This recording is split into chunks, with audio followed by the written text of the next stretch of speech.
Shalom Bapak Ibu yang dikasihi Tuhan, semua baik-baik. Buat Bapak Ibu yang kali pertama hadir, selamat datang. Pastikan Bapak Ibu tidak langsung balik selepas ibadah ini.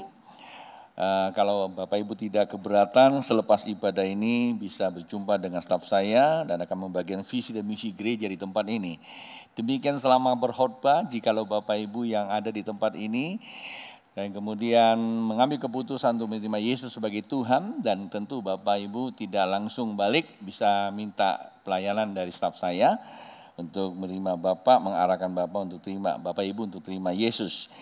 Jikalau buat Bapak Ibu yang mengikuti jaringan online service, ya Bapak bisa menghubungi alamat telepon yang tertera di monitor Anda, atau mungkin gereja setempat dimanapun Anda berada, minta pelayanannya. Nah, saya kira seperti itu saja Pak Bu. Mari kita akan sama-sama merenungkan sebagian firman Tuhan yang pagi tadi saya sudah sampaikan, karena ini adalah hal yang krusial, menyangkut ada suatu sistem tata ibadah yang tata ibadah bukan diubah, tapi ada sebuah penekanan, mungkin selama ini kita anggap bukan salah, tetapi kurang memahami dengan pas, dan ketika dibukakan kita menegaskan ya beginilah yang kita mau lakukan. Dan apakah yang lalu salah? Ya kita tidak terlalu menggunakan bahasa salah atau benar, tapi kita selalu menggunakan bahasa manakala dibukakan ya kita memperbaiki. Bagaimana dengan orang lain? Ya kita tidak ada urusan sama yang lain, karena kita memang tidak diminta untuk berpersoalan dengan orang lain. Kita hanya berpersoalan dengan apa yang kita pahami dan kita jalankannya. Topik hari ini sama, yaitu rumah keilahian Allah. Bilang sama kiri kananmu, rumah keilahian Allah. Pertanyaannya, apa itu rumah keilahian Allah? Saya pas membuka kalimat, pas saya sedang merenungkan tentang rumah keilahian Allah, saya membuka firman Tuhan yang tertulis di dalam 1 Samuel pasal yang ketiga, pasal yang pertama, 1 Samuel pasal 3 maksud saya, 1 Samuel pasal 3, di situ tentang rumah Allah, ya. Kata kitab itu bait suci Allah, di mana tertera di situ. Setelah saya baca, saya jadikan ini sebagai dasar perenungan kita untuk memperlengkapi khotbah sore ini. Saya bacakan Pak Bu, perhatikan baik-baik. Lampu rumah Allah belum lagi padam, Samuel telah tertidur, atau Samuel telah tidur di dalam bait suci Tuhan, tempat tabut Allah. Samuel tidur di bait suci Tuhan, yang penting adalah lampunya belum padam ya. Tempat di situ ada tabut Allah. Saya kira saya tidak terlalu banyak menekankan tentang tabut Allah. Memang kita sadar bahwa hari ini, yang satu ini memang sedang dipersoalkan oleh bangsa Israel. Buat Anda dan saya mungkin tidak terlalu mempersoalkannya, karena kita tahu orang percaya di mana tabut Allah itu. Lalu ayat yang keempat berkata, Tuhan memanggil Samuel, Samuel, katanya. Ya, Tuhan memanggil Samuel, Samuel. Dan ia menjawab, iya Bapak. Saya hanya membuka 2 ayat, sebenarnya Bapak Ibu kalau punya kesempatan, belajarlah untuk rajin-rajin baca Alkitab, merenung di rumah, baca aja kisah ini ya, narasinya. Jadi kesimpulannya, apa sih yang saya mau bicarakan? Yang saya mau bicarakan adalah bahwa setiap daripada kita sebagai anak Tuhan, sebagai orang percaya, yang kita butuhkan itu dengan apa? Mendengar suara Tuhan. Mendengar suara Tuhan. Kalau orang Kristen tidak mendengar suara Tuhan, dia dengan suara siapa? Berjalan dengan suara siapa? Pasti berjalan dengan suaranya sendiri. Ya kan? Nah, pertanyaannya, apakah di era hari-hari ini masihkah Tuhan berbicara? Itu pertanyaannya, Pak Bu. Jawabannya, jikalau Tuhan tidak berbicara, ya enggak usah beragama. Ya kan? Loh, ngapain kita punya agama, Tuhannya enggak bisa berbicara? Lalu dengan apa kita menjalankan perintahnya? Ajaran manusia terlalu banyak kita bisa dapatkan dalam bentuk apapun. Filsafat tentu biasanya lebih baik. Ilmu pengetahuan lebih konstruktif tentunya. Tapi itu sifat kehidupan. Sementara di dalam kehidupan kita butuh yang namanya hidup itu sendiri. Kehidupan itu hanya akibat, Pak Bu.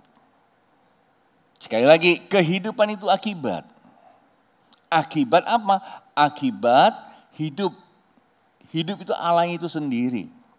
Allah itulah empunya hidup. Jikalau tidak punya Allah, maka nggak ada hidup. Sesungguhnya nggak ada kehidupan. Indah gitu aja. Lalu orang tanpa Tuhan, tidak percaya, tidak beragama gitu loh ya. Apa tidak percaya pada Yesus, tidak agama Kristen. Apakah dia punya hidup? Dia punya kehidupan. Tetapi apakah dia punya hidup Allah di dalamnya? Ya kita tidak bisa uji karena kita memang tidak ada alatnya. Nggak ada alatnya menguji. Tetapi minimal kita bisa lihat buah hidupnya. Buah hidup itu salah satu tanda. Kenapa saya berkata seperti itu? Karena Alkitab banyak contoh. Siapa? Alkitab katakan Nebukadnezar di dalam akhir hidupnya dia itu percaya Tuhan loh. Tuhannya Yahweh. Ya. Bahkan Alkitab katakan pada nanti akhir zaman orang Niniwe pun akan turut memerintah. Padahal belum ada Yesus. Ya, pernah baca nggak? Ratu Syebah juga sama. Kenapa kalau kita mengacu kepada Roma pasal 2 ayat 14-15 dikatakan, seluruh dunia percaya ada namanya Tuhan, pencipta langit dan bumi. Itu yang pertama. Dan yang kedua, mereka tahu Allah pernah hadir, satu. Kedua, Allah memakai alatnya, ada pilihannya. Allah ada umat pilihannya, yaitu kalau orang Tionghoa, kalau Anda baca filosofi atau mitologi Tiongkok kuno, itu para orang-orang bijak itu mencari ya tahu itu ke barat. Arahnya kemana? Shanto. Buah kehidupan, pohon kehidupan, yaitu arahnya ke tahu itu, mereka tahu. Bahkan kalau kita baca bukunya Tao Te Ching namanya ya, Tao Te Ching itu dikatakan bahwa sejarah kehidupan itu mulai dari banjir besar. Banjir besar di mana pernah terjadi? Yaitu Nuh, yaitu mulainya peradaban baru.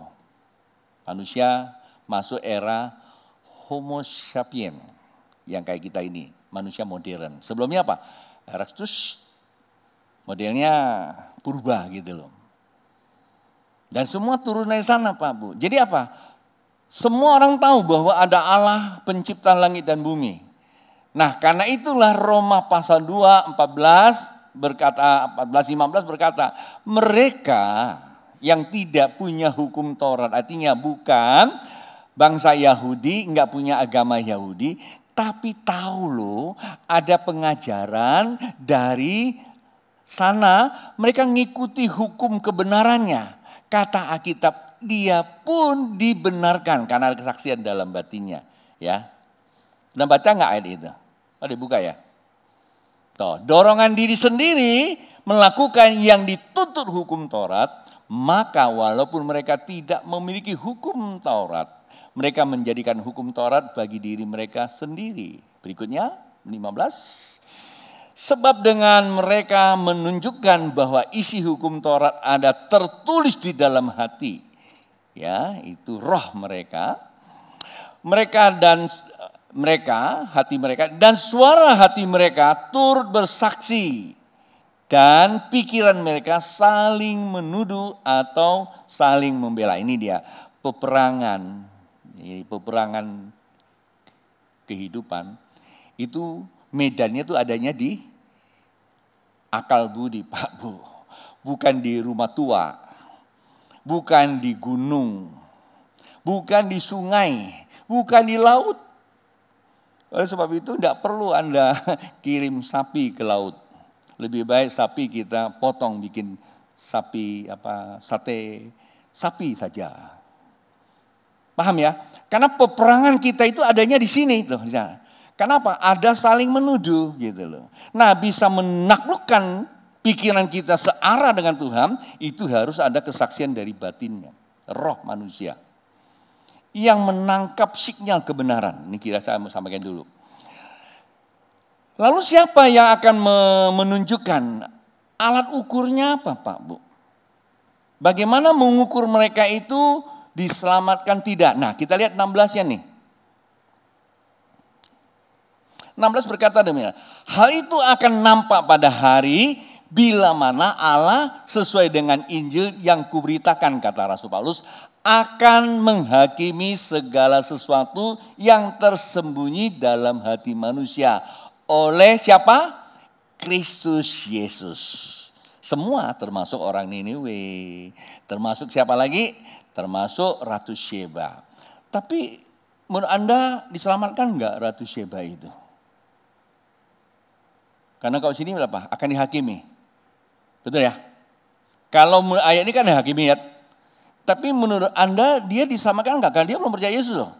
Loh, yang ngomong Tuhan Yesus kok. Kalau yang ngomong Tuhan Yesus berarti penghakiman sudah terjadi. Artinya apa? Sesuai Alkitab dan dia juga akan turut. Nah, Pak Bu, alat ukur kita bukan apa yang kita buat, tetapi apa yang Tuhan tuliskan di dalam hati kita. Kita boleh buat apa saja. Dengan dalil, mengamal, berbuat baik, it's okay, tidak ada persoalan. Tapi benar tidaknya bukan ukuran apa yang kita buat, tapi apa yang benar di dalam hatimu. Motivasinya itu loh. Oke, nah sebenarnya Pak Bu, kita ini harus mengerti bahwa Tuhan masih bisa bicara. Tapi di mana dia bicara? Kalau kita mengacu kepada era lama, dia bicara di Bait Allah. Maka saya menggunakan topik adalah Bait Ilahi. Ya, jadi Bait Keilahian Allah atau rumah keilahian Allah. Tapi kan itu perjanjian lama. Apa kita semua mau ke Yerusalem? Mesti daftar dong. Dapat kuota nggak kita lagi? Orang Kristen ke Timur Tengah. Ya kan? Saya tidak tahu lah ya. Udah dibuka atau belum gitu loh ya. Ya jalanlah kita kalau mau ke sana, tunggu dengan suara Tuhan ke Yerusalem gitu ya. Ya, datang 10.000 orang nggak bisa masuk kita. Tapi firman Tuhan yang akan menerangkan perjanjian lama itu melalui Bait Allah, bagaimana perjanjian baru. Nah, ada beberapa ayat yang bisa menolong kita Pak Bu. Di Yohanes pasal yang keempat ayat 20 bunyinya begini. Nenek moyang kami menyembah di atas gunung ini, tetapi kamu katakan bahwa Yerusalem tempat orang menyembah. Sebenarnya wanita Samaria ini mengatakan kamu itu beranggapan bahwa itu nabi, Yesus itu nabi. Kenapa? Karena para nabi mengajarkan menyembah Allah itu di gunung. Nah, pas yang ditunjuk oleh wanita Samaria, gunungnya bukan gunung Muria yang sekarang ada Bait Allah itu, bukan. Tapi itu Gerizim, artinya ini penyembahan orang Samaria kan beda, ya. Nah, Bait Allah sekarang terbangun atau Bait Allah yang terbangun pada masa itu adanya Yerusalem, tapi padahal ibu kota daripada Samaria Israel di masa itu adanya di Samaria, terjadi pecah jadi dua. Seperti itu katakan, perhatikan dulu. Ayat 21, kata Yesus kepadanya, percayalah kepadaku, hai perempuan, saatnya akan tiba bahwa kamu menyembah Bapa bukan di gunung ini dan bukan juga di Yerusalem. Nah, puji Tuhan, tertolong. Sang Juru Selamat, dia firman, dia itu Allah sendiri datang sebagai manusia dan dia yang berbicara. Kalau toh ada pendeta, kalau ada guru agama, kalau ada lembaga-lembaga yang terhormat mengatakan kita harus menyembah Tuhan di Yerusalem, is okay, silakan pergi jalan-jalan. Ngerti nggak Pak Bu? Udah paham belum? Kalau mengacu kepada ayat ini, Yesus sendiri yang ngomong, padahal kita percaya Tuhan Allah itu kan karena Yesus. Bukan Yerusalem, bukan di gunung. Lalu di mana? Ya, dikatakan, kata Yesus kepadanya, percayalah kepadaku, hai perempuan, saatnya akan tiba bahwa kamu akan menyembah Bapa bukan di gunung ini dan bukan juga di Yerusalem. Ayat 23, tetapi saatnya akan datang dan sudah tiba sekarang. Sekaligus jawabannya ada dua hal. Akan datang, tapi sudah tiba. Lalu siapa itu? Dan di mana? Ya, bahwa penyembah-penyembah benar akan menyembah Bapa dalam roh dan kebenaran. Mengapa? Sebab Bapa menghendaki penyembah-penyembah demikian. Itu pada mulanya memang Tuhan ingin manusia menyembah Dia itu tidak lagi dalam bentuk sekat, terbatas. Pagi tadi saya menggunakan istilahnya tentatif. Tentatif itu bisa berubah-ubah. Supaya Tuhan tidak menghendaki, walaupun itu masih bisa tapi tidak persoalkan. Yang Tuhan mau itu adalah bersifat kekekalan. Hubungan kita ke atas. Maka itu saya penjelaskan sore ini, kekristenan itu mengacu kepada dua hal. Perhatikan, kekristenan mengacu kepada dua hal. Yang pertama, hubungan pribadi ke atas. Itu disebut apa? Personal. Ya, personal itu setiap manusia punya hubungan ke atas, Pak, Bu. Pencerminan hubungan kita ke atas kita itu dilihat hubungan kita ke sesama. Itu disebut apa? Komunis. Atas itu personal, bawahnya komunal. Kata community, communion, atau comuni dalam bahasa Latinnya. Persekutuan, dalam perayaan, dalam perjamuan. Di dalam perjanjian baru Alkitab apa? Itu pertemuan ibadah. Pertemuan ibadah, bukan ibadahnya. Ibadah tidak dibatasi waktu. Ibadah bukan tentatif, sewaktu-waktu. Ibadah itu talitatif, artinya apa? Sepanjang waktu, tertib, disiplin, teratur. Maka disebut talitatif.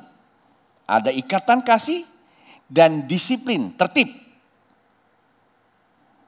Bukan karena kita mau langsung kita datang ibadah aja. Itu hubungan atas itu ya. Udah paham? Sampai sini dulu ya. Nah, itu sebabnya Pak Bu, ya, kalau kita mengacu kepada ayat ini, Tuhan itu mau kita menyembah kepada Dia sifat apa? Tentatif, hubungan sama Dia. Talitatif maksudnya. Hubungan sama Dia kekekalan. Setiap orang punya hubungan di mana saja, kapan saja sebenarnya. Tidak perlu tempat. Bahkan Tuhan Yesus berkata, kalau engkau ingin berdoa, bukan bertele-tele lihat orang, tapi masuk saja ke dalam kamar. Artinya apa? Masuk ke dalam batinmu. Masuk ke dalam batin kita. Di mana? Di mana saja kita bisa berhubung sama Tuhan. Pertama. Kedua, di mana saja Tuhan bisa bicara sama kita.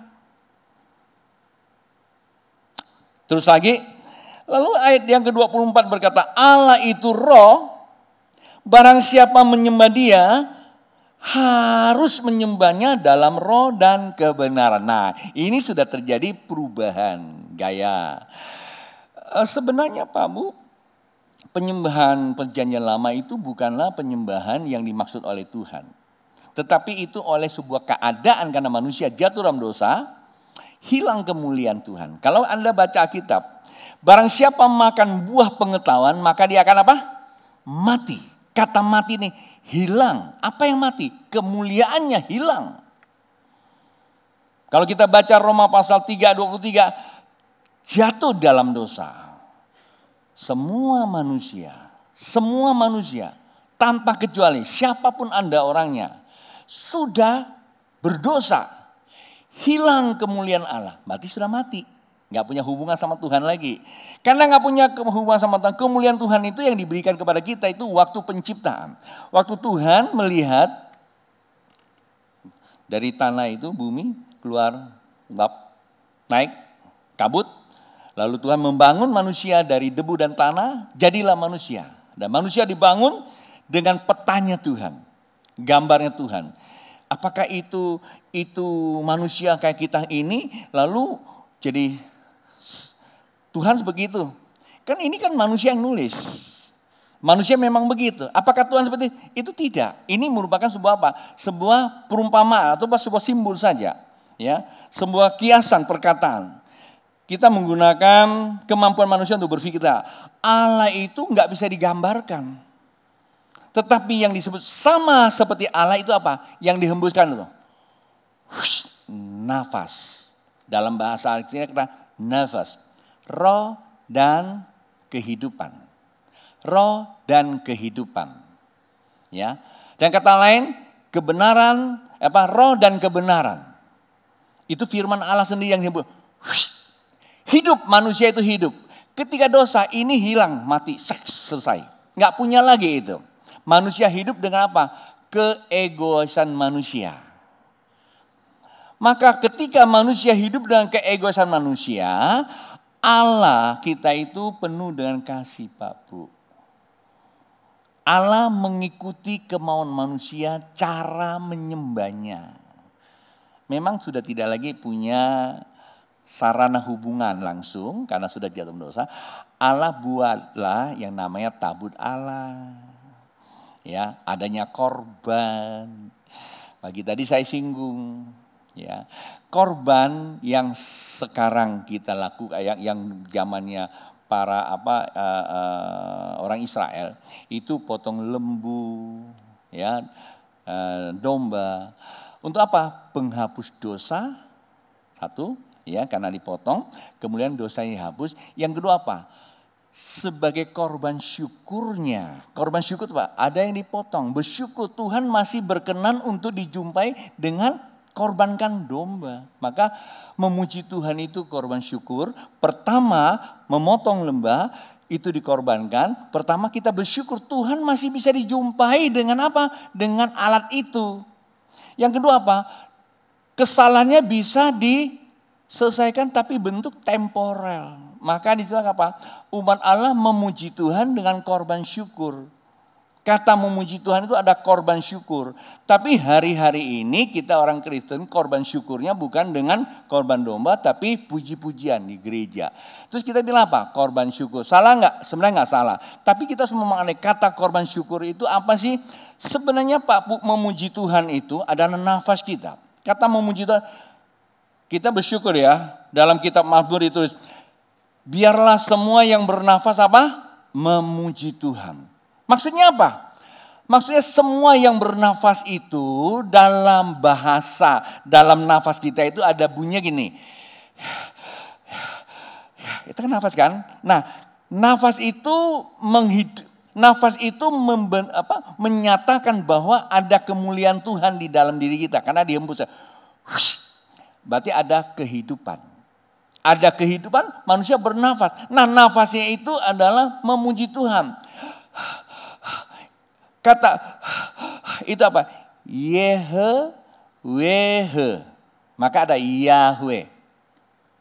Itu dari 4 huruf. Yehweh.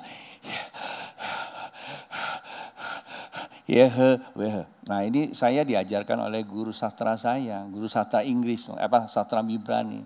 Memuji Tuhan itu seperti itu.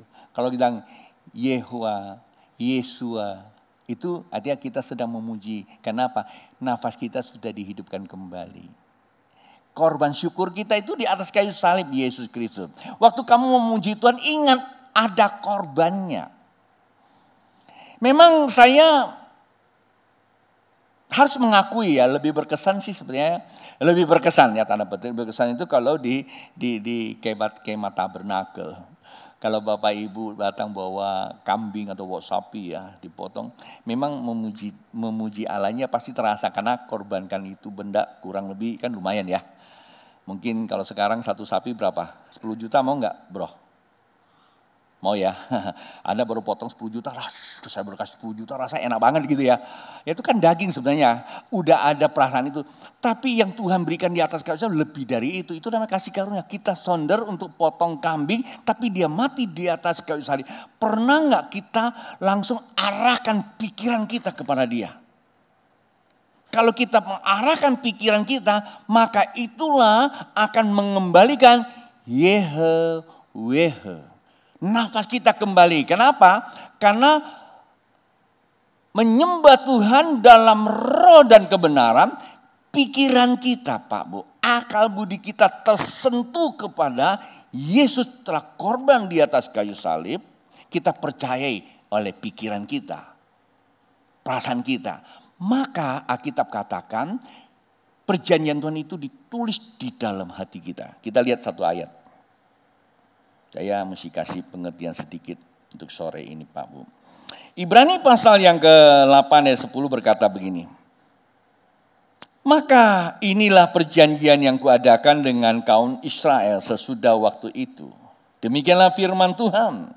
Aku akan menaruh hukumku dalam akal budi mereka dan menuliskannya dalam hati mereka.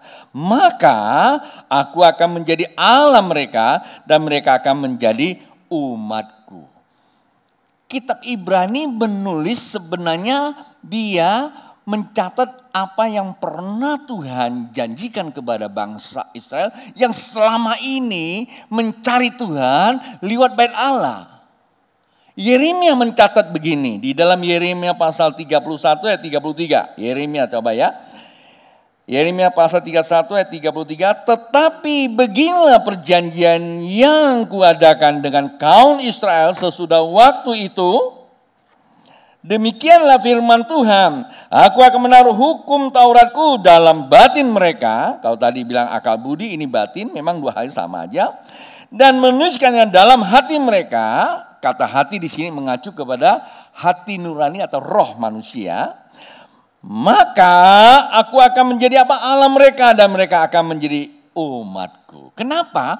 Yeremia menyampaikan ini kepada umat Israel karena umat Israel telah kehilangan tempat penyembahan. Udah hancur ludes rata tanah pada pembuangan Babel. Yeremia bicara seperti itu. Artinya kamu tidak perlu lagi bersoal dengan namanya bait Allah. Sebagaimana Samuel memperlihatkan kepada kita bisa hubungan Tuhan. Tetapi satu ketika Tuhan akan bangun kembali, maka itu pun pernah ditulis oleh kitab Amos. Amos pernah berkata dan itu dikutip oleh Yakobus di dalam konsili gereja pertama di Yerusalem, itu tercatat di dalam Kisah Para Rasul. Kata Yakobus, benar kata Kefas, dan ada tertulis di dalam firman Tuhan bahwa Allah akan membangun kembali apa? Pondok Daud. Maksudnya apa? Yang dibangun kembali ya ini.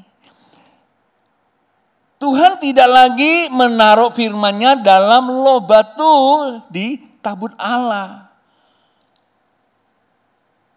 Maaf ya Pak Bu ya, jikalau kamu tertarik dengan barang itu, kiasan boleh. Boleh ya, ada tabut ya boleh aja kiasan. Tapi kalau itu menjadi penyembahanmu, ini alat.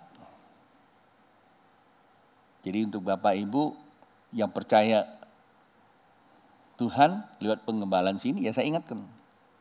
Karena firman Tuhan berkata seperti itu.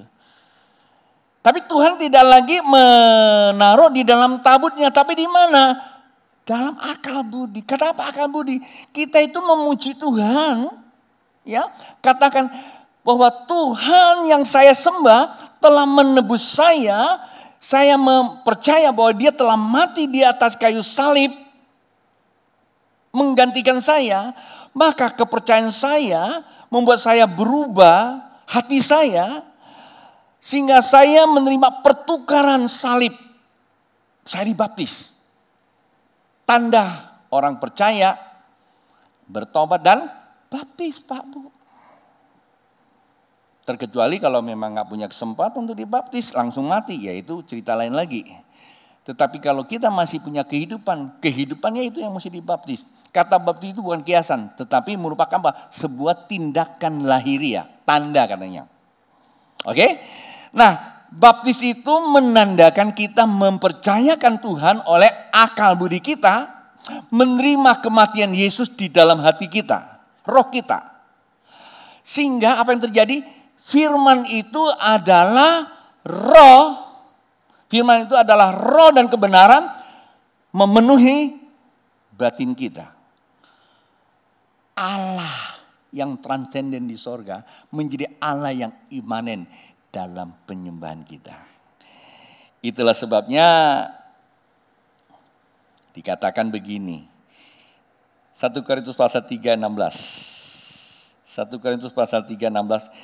Tidakkah kamu bahwa kamu adalah bait Allah dan bahwa roh Allah diam di dalam kamu. Roh Allah diam di dalam kamu. Diam di mana? Begini nih. Amsal pasal 20 ayat 27. Roh manusia adalah apa?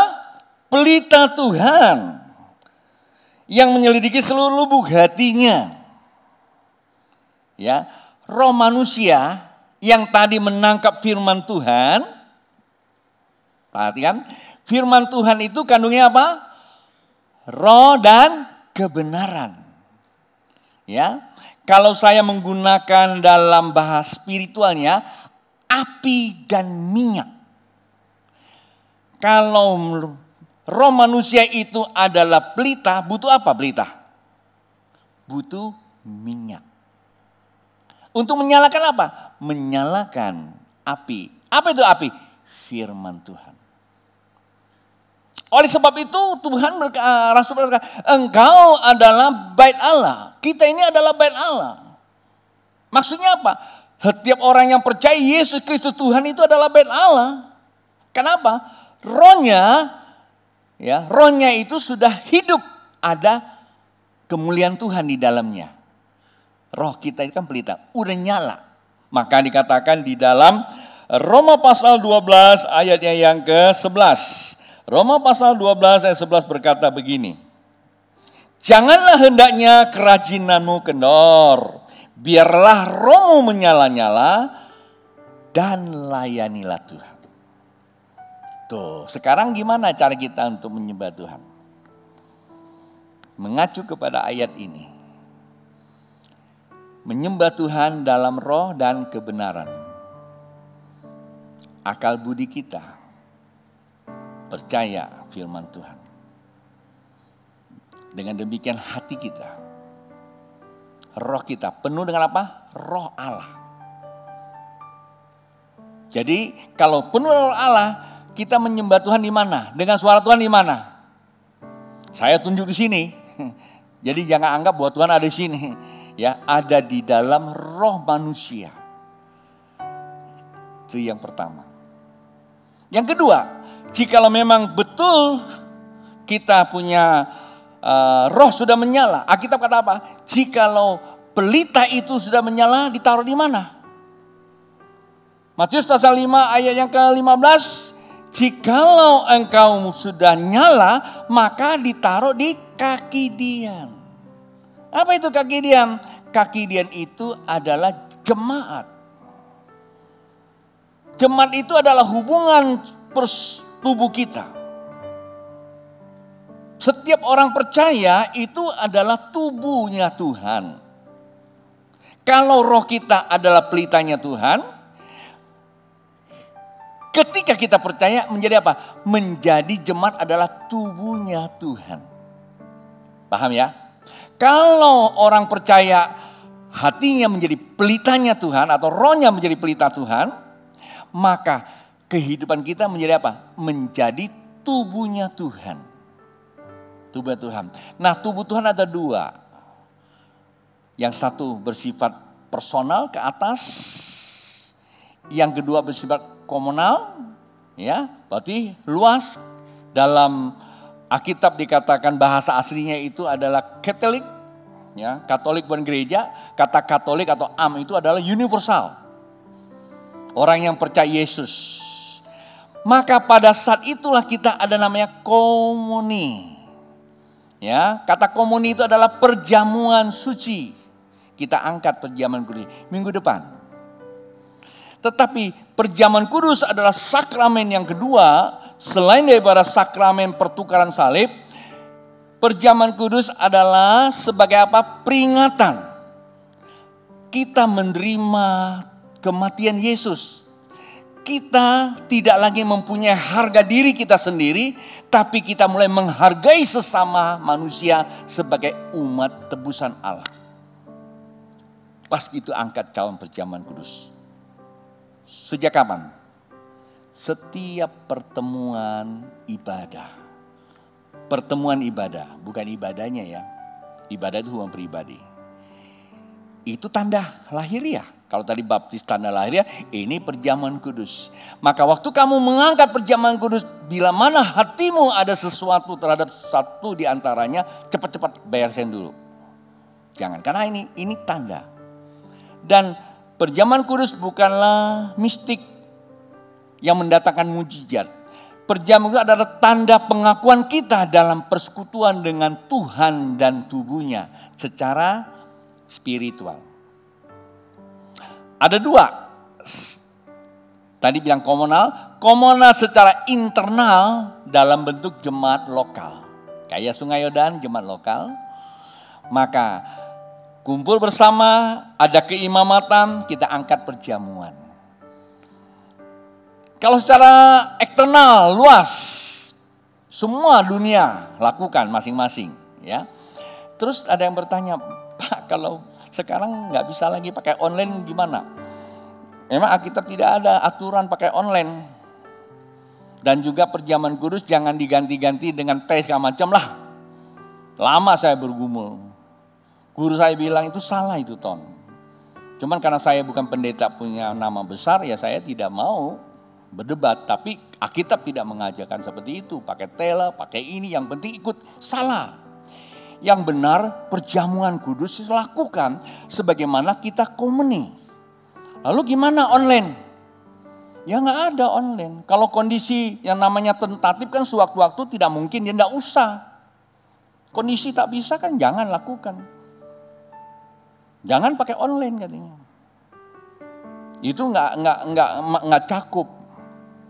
Saya lagi khotbah juga online loh ya. Ini pengenalan kami seperti itu. Lalu gimana kalau mereka tidak bisa hadir dalam kondisi? Nah ini dia. Kalau Anda yang tidak mungkin hadir bersama-sama, di rumah bikin komuni. Ada imamnya. Minimal suaminya. Minimal ada satu yang bertindak sebagai imam. 2-3 orang bersekutu laksanakan perjamuan kudus. Sama. Ya, jangan ambil sendiri lalu liatin Alkitab. Pas lagi ketemu perjamuan kudus baru ngomong ini. Selama khotbah enggak gitu ya. Apa mungkin lagi pujian juga enggak gitu loh. Begitu mau pengen perjamuan kudus semua lari semua ambil masing-masing. Saya kira itu sudah kekeliruan yang besar. Kita selalu mensederhanakan sesuatu yang sangat luar biasa. Ya, itu pertukaran. Waktu kita mengangkat perjamuan kudus kita sedang mencapi-capi tubuhnya Tuhan. Kita sedang makan tubuhnya Tuhan. Pak, Bu, waktu kamu makan roti, kita sedang memakan persekutuan.